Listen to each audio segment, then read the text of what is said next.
안녕하세요. 대부권의 이상수입니다. 서울의 재개발은 굉장히 활성화가 많이 돼 있고요. 이들 지역들 중에서 어떤 것들은 구역 지정을 받고 이 재개발을 순항하는 곳이 있는가 하면 반대로 아직까지는 시작 자체도 못했거나 또는 신청을 했다가 탈락한 지역들이 있어요. 그러다 보니까 아직까지 아무것도 이도저도 안 돼 있는 분들 입장에서는 야, 우리 지역 안 되는 거 아니야 라고 생각을 해서 내가 갖고 있는 이런 소중한 부동산을 그냥 헐값에 팔아버릴 수도 있는데, 일단 파시는 걸 선택하기 전에 오늘 영상을 좀 끝까지 보시고 그 다음에 여러분들이 팔지 말지를 선택을 하셨으면 좋겠어요. 제가 그렇게 말씀드린 이유를 지금부터 같이 알아보도록 하겠습니다. 현재 서울에서 가장 활발히 진행되고 있는 재개발 사업은 신속통합이라든지 모아타운, 가로주택 정비 사업과 같은 이 사업들이 굉장히 활성화가 되어 있습니다.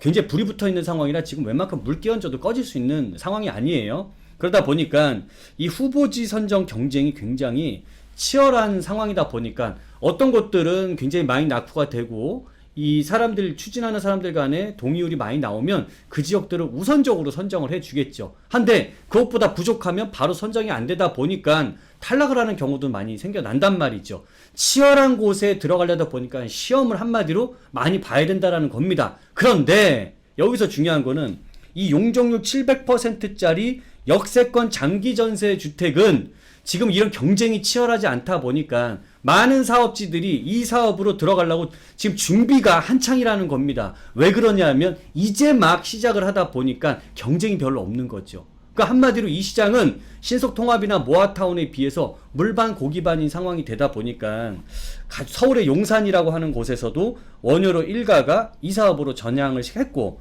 성북구 장이 11구역 같은 경우도 일반 재개발이나 가로주택 하다가 이 사업으로 지금 바뀌고 있고, 또 뭐 서울역 주변의 서계동이라든지 청파동, 서울역 인근 지역들도 역세권이라고 해당이 된다면 이 사업으로 다들 추진을 하려고 한다라는 거죠.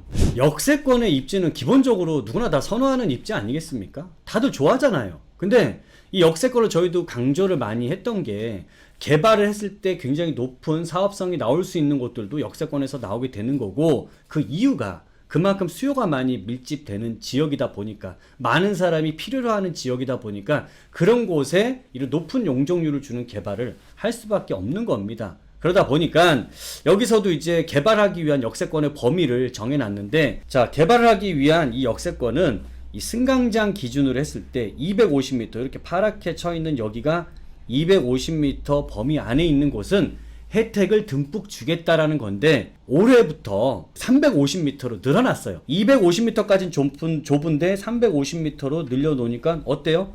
더 많은 지역들이 그 혜택을 많이 받게 되는 거죠.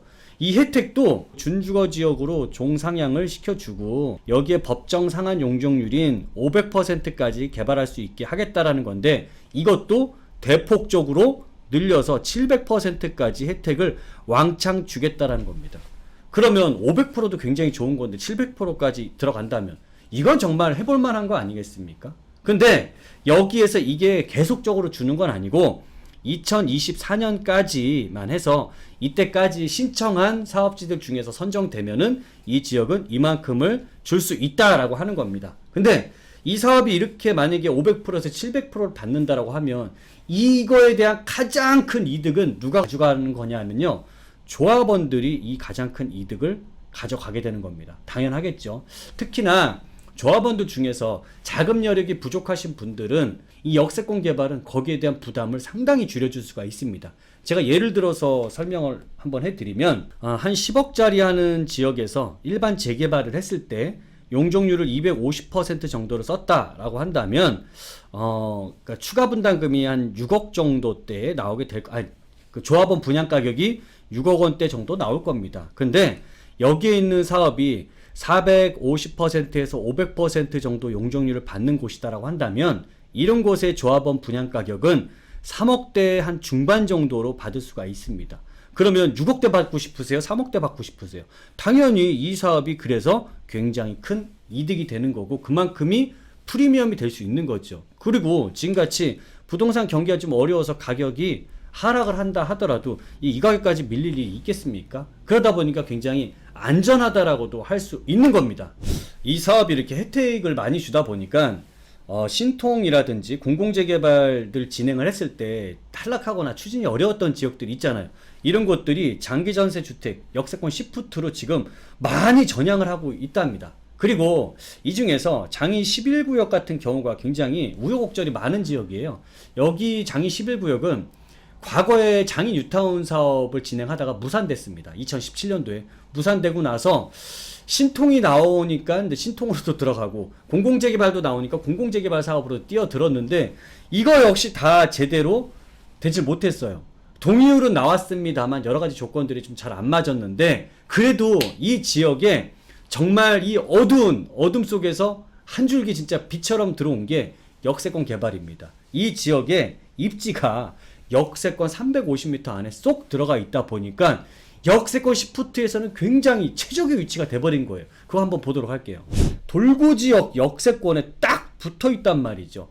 이 입지적인 장점 하나가 있다 보니까 여기가 역세권 개발로 들어갈 수 있는데 제가 서울시에서 지정된 자료를 보면서 그 안에 정말로 들어가는지 안 들어가는지를 한번 파악을 해볼게요. 그리고 파악하기 전에 우리 시청자분들, 제가 지금 장이 뭐 11구역 이렇게 얘기한다고 여기 들어가서 집 사세요, 빌라 사세요, 재개발 투자하세요 이런 말씀 드리는 것 절대로 아닙니다. 오해하지 마세요. 이런 사업들에 대한 정확한 분석 그리고 갖고 있는 분들에 대한 선택권을 드리기 위해서 제가 영상을 찍는 거지 여기 지금 들어가서 사세요 마세요 이런 말씀 드리는 거 아니니까 꼭 그 부분 기억 좀 해주세요. 서울시에서는요 이미 역세권이 서울 안에 307군데가 있잖아요. 이 역들 중에 거의 300군데 가까운 곳을 다 이렇게 350m 범위를 전부 다 그려놨습니다. 그려놓고 이거를 참고해서 여러분들 지역이 지금 뭐 장이 11구역은 여기 안에 들어가 있죠. 350m 안에 들어가 있고 여기에 들어가 있다면 여러분들은 몇 가지 조건을 맞췄을 때 노후도 조건이라든지 그 다음에 과소필지 요건 그 다음에 30년차 이상 뭐 이런 조건들이 있어요. 이 조건에 맞아 떨어진다면 특히 이 지역에 들어가 있다면 여러분들도 역세권 장기전세 주택 사업을 시작할 수 있습니다 라는 이 자료를 이미 다 배포했고 저도 이제 이런 것들을 다 갖고 있습니다. 전체 서울 안에 있는 모든 역세권들의 이런 350m 범위는 승강장에서부터 어디가 돼 있는지가 자료가 돼 있고 여러분들이 아마 이런 내용들이 필요하시다면은 여러분들이 서울시 홈페이지 들어가서 찾으시면 될 것 같고요. 그리고 만약에 그래도 난 잘 모르겠다 라고 하시면 뭐 제가 진행하는 세미나 오셔서 상담을 받으시던지 아니면 개별적으로 상담을 신청하셔갖고 우리 지역에 뭐가 진행이 되는데 가능하겠습니까? 어떻게 되겠습니까? 물어보시면 될 것 같아요. 그게 훨씬 더 쉽게 답변을 받으실 수 있을 것 같고요. 내가 갖고 있는 빌라가 이런 지역의 역세권에 해당이 된다면 여러분들은 복 받으신 분들입니다. 일단 지금 보여드린 이 중심지 역세권 체계 영 리스트를 서울시에서 이것도 다 발표를 한 겁니다. 내가 350m에 지금 보이시는 이런 역들 안에 들어가 있다면 여러분들은 그냥 행복한 지역에 계신 거예요. 전체 이 지역은 최소 용적률이 500% 이상을 쓸 수 있는 거고 최고 용적률은 700%까지도 쓸 수 있는 것입니다. 근데 제가 여기서 빨간 줄을 거놓은 건 이 지역에 여기에 위상 리스트를 구분을 했을 때 여기에는 중심지 중에서 핵심 지역에 해당되는 곳들 도심이나 광역 중심은 핵심이라고 보시면 될 것 같고 그래서 용적률도 이 위쪽은 700%에 해당되는 곳들 여기 700%에는 강남역이나 광화문역, 삼성, 서울역 뭐 이런 곳들이 들어가 있고 여기 봤더니 뭐 잠실역이나 종로 3가 회원역 이런 곳이 700% 안에 들어가 있고 여기 또 이제 밑으로 좀 내려와서 봤더니 500% 같은 경우에는 고덕역, 뭐 공항시장역, 금천구청역, 내방역, 돌고지역, 등촌역 이런 곳들이 여기에 해당이 된다. 근데 제가 말씀드린 대로 반드시 700% 한다, 500% 한다 아니에요. 700%가 될 수 있고 500%가 될 수 있고 500%도 여기서 더 상황에 따라서는 용적률을 더 높게 받을 수도 있는 거고 여기는 또 700%라고 무조건 700%는 아니고 상황에 따라서 또 이게 700%보다 좀 가감이 있을 수 있다 라고 이 정도를 여러분들이 이해하시면 좋은데 어쨌든 이 안에 지금 여기 보이는 리스트 안에 포함이 돼 있는 것만으로도 여러분들은 역세권 개발을 하기 위한 굉장히 좋은 곳에 부동산을 갖고 있다. 그러니까 여기 안에 해당이 되시는 분들이라면 절대로 팔지 마세요. 적어도 이번 2년 2024년까지는 절대 팔지 마세요. 아셨죠? 자, 장이 11구역 계속 얘기를 했었는데 마무리 짓도록 할게요. 장이 10구역 같은 경우가 바로 장이 11구역 위에 있습니다. 여기는 역세권의 350m가 아니에요. 그러다 보니까 재개발을 하고 있는 곳인데, 만약에 여기가 역세권 개발을 한다라고 했을 때를 가정을 한번 해봤어요. 총 면적이 이렇게 94,000제곱미터 정도 되는데, 재개발을 했을 때는 2종의 일반 주거 지역을 3종으로 밖에는 거의 종상향이 안 된다라고 보시면 되는데요. 3종 이상으로 넘어가기 쉽지 않습니다만, 역세권 개발을 했을 때는 2종이 준주거로 되기가 좀 더 수월하다라는 거죠. 그 준주거로 종상향이 됐을 때 받는 용적률이 다르죠. 재개발했을 때는 264%지만 역세권 개발했을 때는 500%에서 700%까지 받을 수 있다 보니까 세대수는 이 상황에서 264%일 때는 1826세대가 나오겠지만, 이게 용적률을 500에서 700%를 받는다면, 거의 2배 이상을 받는다면 여기 있는 만들어지는 세대수는 이것보다 훨씬 더 증가하겠죠. 그래서 약 한 3000세대 이상이 된다라고 하면 이 안에서 나올 수 있는 일반 분양분 역시도 여기에서 1826세대 쪽에서 나올 수 있는 일반 분양분보다 훨씬 더 많은 숫자 2배 이상의 일반 분양분이 나오게 되겠죠. 그러면 그 수익이 어디로 갑니까?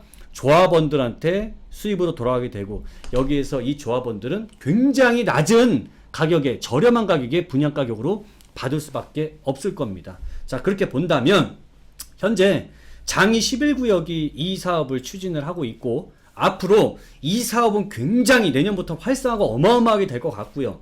이거를 추진하고 있는 용적률 500%, 700%짜리 해당되는 우리가 좀 전에 봤던 도심의 역세권 지역들 있죠. 이런 지역들은 정말 2024년까지 굉장히 열심히 미친 듯이 달려갈 것 같습니다. 그러다 보니까 우리 시청자분들 중에서 이 지역에 이런 역세권에 해당이 되신 분들이 계신다라면, 이런 곳들은 내가 현재 재개발을 하고 있지 않더라도 실망하실 필요 없습니다. 앞으로 2년 동안 정말 창창한 일들이 많이 만들어질 수 있으니까, 그런 것은 반드시 우리 시청자분들이 꼭 가지고 계셨으면, 보유하셨으면, 그리고 몰라서 괜히 팔아버리고 헐값에 해놓고 후회하지 마시고, 여러분들이 알고 선택을 할 수 있는 현명한 우리 시청자분들이 되셨으면 좋겠습니다. 지금까지 시청해주셔서 감사합니다. 저 물러가도록 하겠습니다.